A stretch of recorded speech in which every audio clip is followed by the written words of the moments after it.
Maite Duarte, des del Petit Sant Jordi, de Caldes de Malavella, amb Raquel Gámez Serrano. Raquel, com veus el moment actual de la cultura catalana? El veig en un moment força complicat. De totes maneres, es veu que hi ha intenció d'empenta.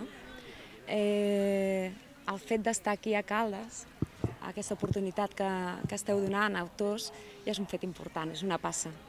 El que crec sobretot és que doneu importància a la paraula i a l'orientació, no d'alt a baix, sinó a l'inrevés. Això és una passa important. És difícil quan els ajuts sempre van en un sentit, en una direcció, però bé, formem part d'aquesta cultura i anem lluitant. Com veieu, Raquel és una de les Warriors, una gran guerrera de la cultura catalana. Recomana'ns les teves garxes.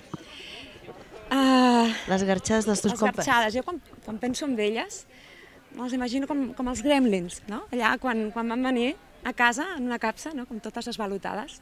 Són dones que es valoten,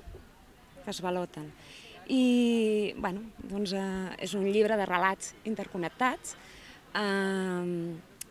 i bàsicament és una crítica social i sobretot és una aposta ferma per fomentar el que és la llengua catalana i la literatura catalana i la lectura, perquè no es llegeix tot el que s'hauria de llegir. Ni es llegeix ni s'escriu. Ni s'escriu. Que a vegades el llegir ens fa perdre l'escriure i l'escriure ens va perdre la lectura. I s'ha de continuar escrivint en català per fer el cercle tancat. Aquests contes garxats, d'alguna manera, són filosofia domèstica, economia de guerra. Ens diu molt del coneixement femení.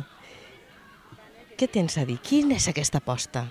Què és el que volies tu esvalutar? Bé, voldria... Quan el vaig escriure, en principi vaig escriure les històries separades i després va cobrar sentit, no? Una miqueta, es va tancar el que és el cercle i sobretot volia parlar de l'edaisme, que quan ens fem grans, la inutilitat que sembla que en aquest postmodernisme que vivim et fas gran i ja no serveixes. Per què? Caduques, ets obsolet. Exacte.